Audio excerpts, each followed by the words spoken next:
Hello, BookTube, and welcome back to a series of videos in which I am reading you a book. I want to do a whole bunch of reading to you this year. I think there's anything wrong with that, right? It's a free country so far. So we are reading the Gospel according to St. Mark. In the King James translation, this is the Norton Critical Edition. Lovely floppy thing that gives you tons of notes, tons of annotations, a really great introduction, tons of essays in the back about various parts of the New Testament and the Apocrypha, and also choice blurbs. So we skipped a day. We're up to chapter 3, and I have swapped out my bookmark. I found a bookmark that it features a picture of the chosen one, a picture of the Messiah who will bring the balance between the forces of light and darkness, and whose coming has been long foretold. So I figured it was only right to have that here. So we are now at chapter 3. And the story that we've seen so far, if we are looking at this, or we're trying to look at this, it's just a book that we're reading. Trying to ignore for a minute not only the unbelievable amount of historical weight that's on the shoulders of these slim verses, but also the unbelievable amount of personal weight. How many of you were inculcated into this religion when you were children? How many of you have had to go through, or don't want to go through, or are in the process of going through a long, complicated, delicate process of deconversion? This is charged material, but what we're trying to do in this read-along, we're going to do the other Gospels as well, what we're going to try to do is look at just what's on the text, a little of what's on the text. Of course, we're barely scratching the surface of biblical history, biblical archaeology, exegesis of any kind. I don't want it to feel like a classroom. I don't want to feel like you need to do that. We're reading instead, what are some of the things that we're picking up while we read this story? And two things that we can mention so far that we've seen in just these early chapters. One is that this mysterious figure named Jesus appeared on the scene and is an absolute sensation. He cannot avoid crowds. Mobs of people are coming to see him. And that's because of thing number 2, which is that in addition to being a teacher of the word, as the previous religious leader John that's mentioned in this gospel was, he's also a wonder worker. He can heal people and expel demons. And word of that is getting around. The word of that is getting around a lot faster than the actual preaching that he wants to do, which is reflected in the gospel because Mark hasn't told us any of the preaching yet. He's only told us about the healing. So let's go to chapter 3. And he entered again into the synagogue, and there was a man there which had a withered hand. And they watched him, they being the scribes, who are now enemies of Jesus. They're watching for him to do work on the Sabbath. So it's a thing that Mark harps on a little bit much. And they watched him, whether he would heal him on the Sabbath day, that they might accuse him. And he saith unto the man which had the withered hand, Stand forth. And he saith unto them, Is it lawful to do good on the Sabbath days, or to do evil? To save life, or to kill? But they held their peace. And when he had looked round about on them with anger, being grieved for the hardness of their hearts, he saith unto the man, Stretch forth thine hand. And he stretched it out, and his hand was restored whole as the other. And the Pharisees went forth, and straightway took counsel with the Herodians against him, how they might destroy him. Once again, the Pharisees and the chief priests of the temple and the scribes are perceiving Jesus as a threat to their authority. And they're trying to catch him on violations of the law. Specifically, are you doing any kind of strenuous work on the Sabbath? Where you're not supposed to do that. In other words, a Mosaic technicality. They're trying to catch him on a Mosaic technicality while they watch him work wonders that are drawing enormous crowds to him. And keep in mind, it's not only the wonders. Mark has made one mention so far. He's told us that the people that listen to his preaching, we might not hear it yet, but the people that listen to his preaching feel that he talks with authority. He doesn't sound like he's just reading from rote scripture. So there is something compelling here. But Jesus is a supernatural being. He has superpowers. He's a miracle worker. So when I read this passage, I immediately want to know, instead of allegorically healing one man's withered hand, why don't you unharden their hearts?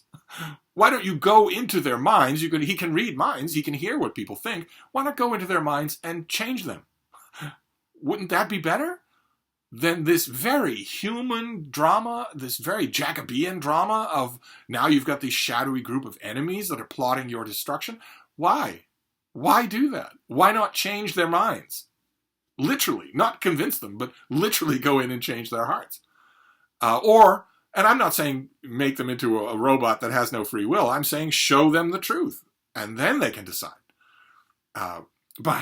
Or uproot their personal insecurities.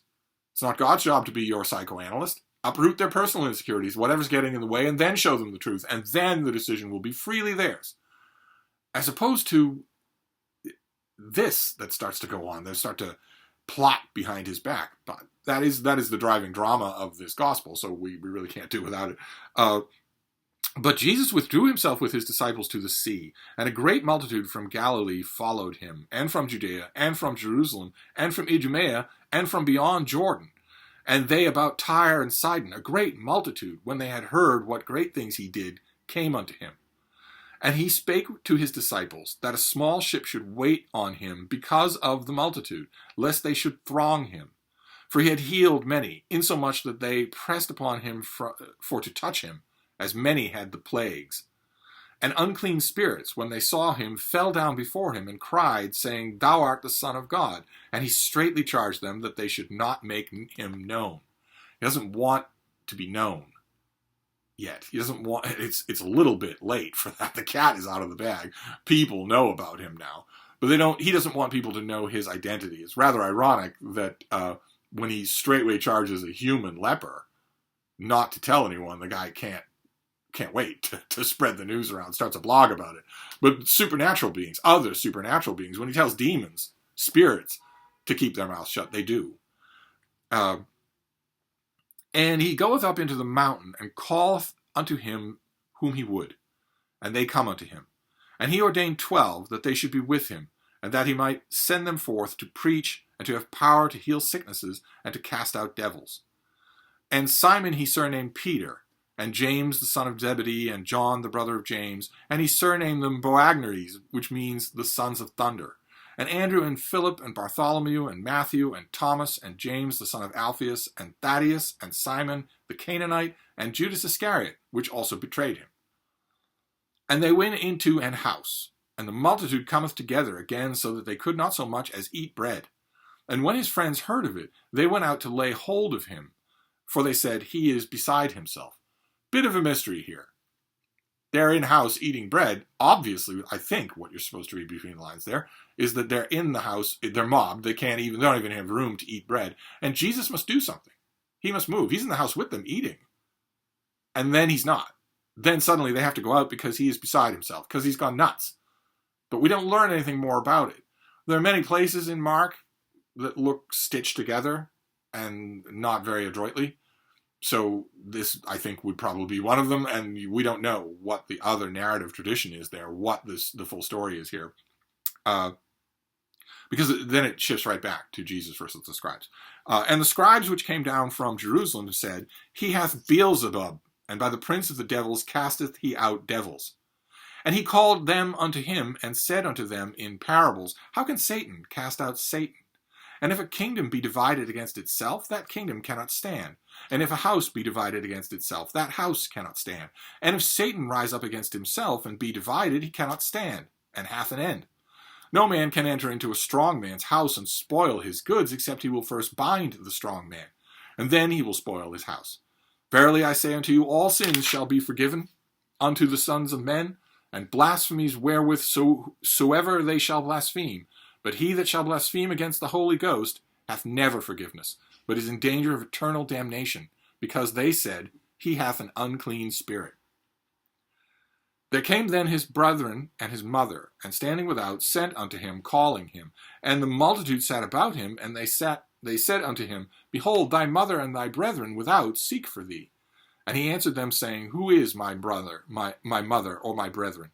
And he looked round upon them which sat about him, and said, Behold, my mother and my brethren. For whosoever shall do the will of God, the same is my brother and my sister and my mother. And that is chapter 3. And we can let's take away 3 things from this. One is the inanity of that last bit. What does that mean? To me, it seems like another very Socratic word trick, a bit of word game that Jesus plays. I have to say, in this particular Gospel according to St. Mark, as we are reading it, just as a book, I'm not liking this character at all of Jesus. I don't like him at all. He's not straightforward, and he's not as clever as he thinks he is. These people around me that I'm looking at, if they do the will of God, they are my brothers and my sisters and my mother. Okay, but you still ontologically, just factually, have brothers and a mother. And they can't get to you because of this crowd. And they want to see you. That's something about that strikes me as just linguistic dirty pool. And it's not the first time that we've encountered that from this character. Then another thing that I want to mention is the thing that I mentioned already, which is that we are getting a darker and darker theme is developing here between Jesus and the scribes, between Jesus and the powers that be coming down from Jerusalem. They don't like him. They are starting to plot his destruction. They're laying traps for him. They've been doing that right from the beginning. Are you going to do anything on the Sabbath? Are you going to reprimand your disciples for doing anything on the Sabbath? Now it's gone beyond that. They don't seem to be vetting him anymore. They seem to be his dedicated enemies. And then the only other point that I want to make here is one of the tacks that those scribes and Pharisees take to attack Jesus is to say, well, we can't deny the wonders that you're working. That's obvious. You are casting out demons. But a greater demon could do that. Beelzebub could do that. He could cast out demons. So you must be possessed by him. That must be what's going on here. And Jesus cuts that off, nips that in the bud, by saying, well, could Satan cast out Satan? No, that isn't how it works at all. And then he says, a house divided against itself cannot stand. A kingdom divided against itself cannot stand. And I have been reading this gospel for a long, long time. Of course, this gospel, keep in mind, predates Christianity. It predates anything that you would recognize as the settled orthodoxy of any kind of Christianity. But nevertheless, two things. One, there's still a hierarchy among demons. Beelzebub could cast out a small demon. I think that is pretty obvious. I don't think you need to know much about, the Kabbalah or anything like that to get that sense. There are still layers upon layers. There are plenty of demons that we don't know the name of, but we do know the name of some. They are more powerful than others. It stands to reason. It stands to reason that Satan could cast out any demon that he wanted. I think I'm not excusing the scribes and Pharisees. They are obviously malicious operators, but they do raise a good point. And the second point I want to raise is, where did Satan come from? Seems to me that Satan is the product of a kingdom that was divided against itself that did not fall. And that if anybody knows that, it's Jesus. But it's a neat little parable, of course, and it was taken up and immortalized again by Abraham Lincoln. So we'll finish there. That's chapter 3 of Mark. And we'll move on to chapter 4. We have growing dramas now. No matter how invested you are in any of these characters, there aren't many characters, there's mainly Jesus, but we have growing dramas now. There's the growing sensation of Jesus, which Mark is pointing out over and over again, is the result of what he's doing, not what he's saying. It's not a result of his preaching. It's a result of his wonder working.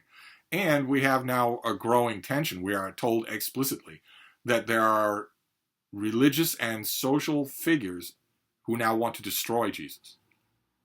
So we've got those tensions building here. So we'll see that brings us next time. So I'll wrap this up for now, and I'll see you with chapter 4.